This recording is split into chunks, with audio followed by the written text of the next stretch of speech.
tugira amahoro sangwa amahoro ubutungane umutekano n'iterambere ku gihugu cacu c'u Burundi.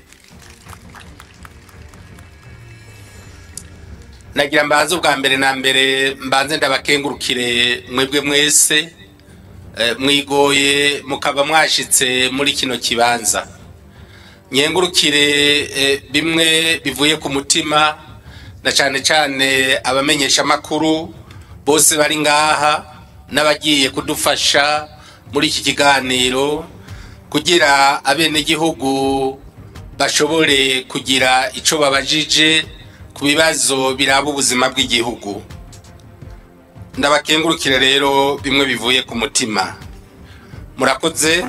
Imbere rero yuko nanga ijambo ry'intangamarara kwaruko gukengurukira umwe wese mu bari ngaha bose. Dukengurukire kandi rero Imana mushobora vyose yo yashoboye kudushikana muri iki kibanza ikadushikanamwo turamahoro kuri uyu mugwa mukuru w'intara nziza ya Makamba. Turaramukije kandi abarundi bose bari kubakurikirana kino kiganiro ku nsamirizi zose zisamiranira mu gihugu cacu n'abadukurikiranira ikibiriraho bari mu mahanga bakoresheje ubuhinga ngurukana bumenyi.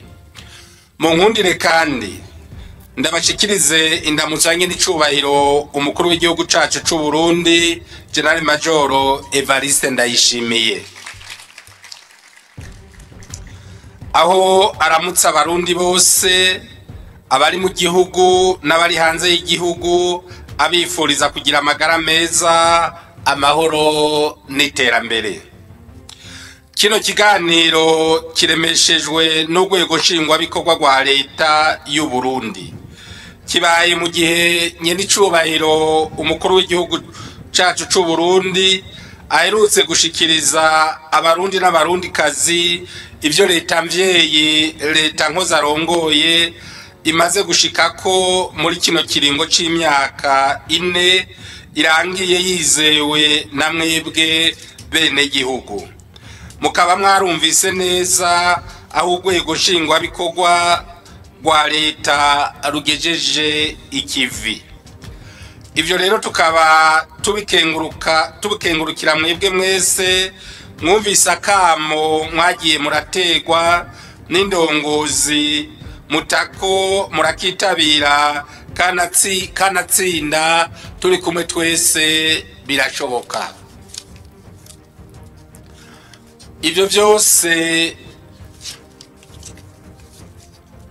bikaba vyashobotse kubera ko dufise amahoro n'umutekano ku butaka bwose bw'igihugu cacu. Tukaba mbere duciye tuboneraho n'akaryo ko gushimira cane abo bose bitanga batiziganya ijoro n'umurango kugira ngo amahoro n'umutekano bisasagare, na cane abagize ya nyabune. Tukagira ko dushimira n'abene gihugu c'isi twese duhamagarirwa kurima mu mwonga no ku mitumba ahashoboka hose ho kuvomerwa. Urugo rwose rero rugire n'imiburiburi akarima k'igikoni kangana na metero 10 kuri 20. Turanashimira cane benshi muri mwebwe mwamaze kubitahura, aho ugenda uno munsi ukabona ibigori n'ibindi biterwa bitoto mu gihe kera ataho vyaboneka mu gihe nk'iki. Tukaba rero duhamagariye abene gihugu gukura amaboko mu mpuzu no muri rinoci.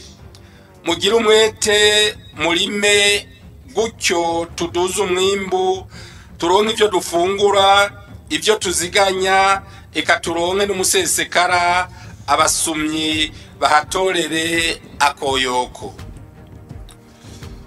Aha tugaca dukengurukira n'ingene abene gihugu benshi bijukiye korora ibitungwa bito bito bigwira n'ingoga, bigatuma abantu banyaruka gutera intambwe mu by'ubutunzi.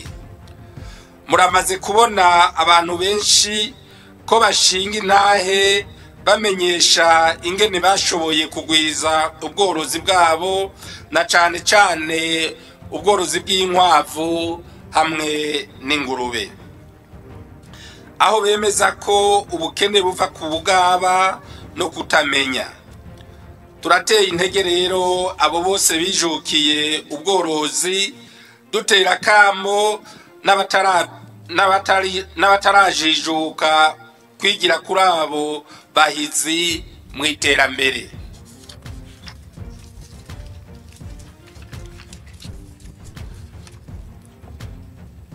Mu gihe iki kiganiro kibaye abana bagiye kwinjira mu buruhuko burangiza umwaka w'ishuri w'ibihumbi 2023 ushira ibihumbi 2024, turabakeje kubwira n'ubukerebutsi bagize mu vyigwa, twongera tubifuriza uburuhuko bwiza.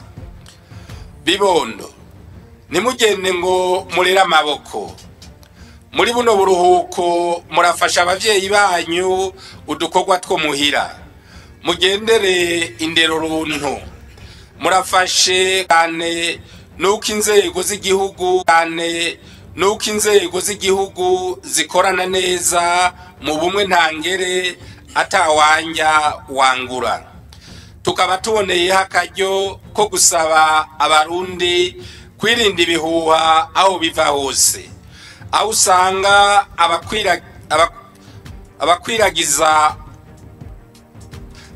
ababikwiragiza atakindi kibaraje ishinga atari uguhavya abenegihugu no gushaka gucanishamwo abonse rimwe. Indongozi zanyu turi ku kivi, namwe mugume ku kivi kandi mugume muri umwasi ntaze aduce mu ryahumye. Twarababariye ko leta yashoboye kurangura ibitari bike muri uno mwaka, ariko rero nkuko mubizi nta vyama vyera ngo de.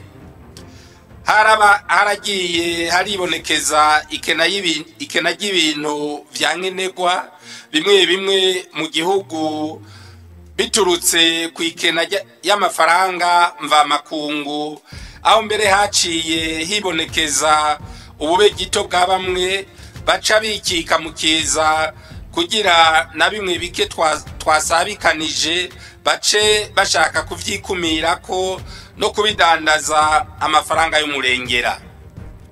Aha tukaba twagire dutera kamo abafisa ako gatima kubiheba, abatabihevye nabo inzego z'igihugu zibafate zongere zibashengeze. Umuti w'iryo kena y'ivyo bidandazwa nuko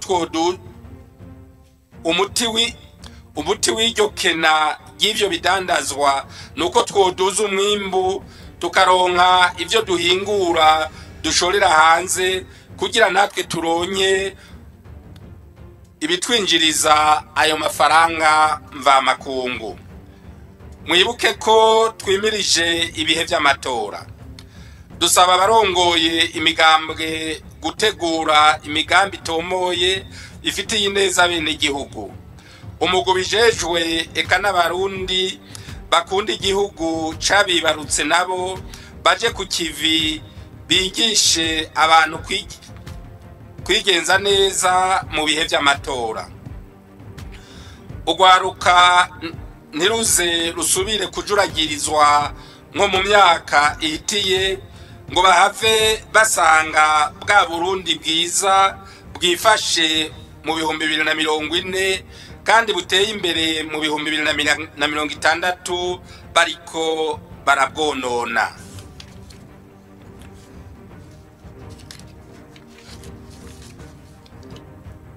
Imbere yuko turangiza rino jambo ry'intangamarara, duhamagariye abarundi bose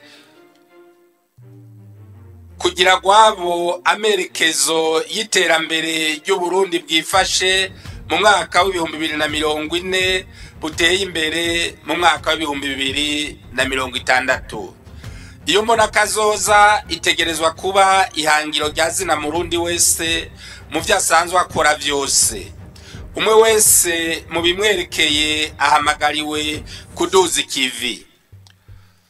Mu gihe kino kiganiro kiremeshejwe n'abagize urwego nshingwa bikorwa rwa leta, ni akaryo keza gahawe abenegihugu n'abamenyesha makuru kugira bashikirize ibibazo vyerekeye ineza rusangi y'abenegihugu mu bisata bitandukanye, ata bibazo vyerekeye umuntu ku giti ciwe gusa.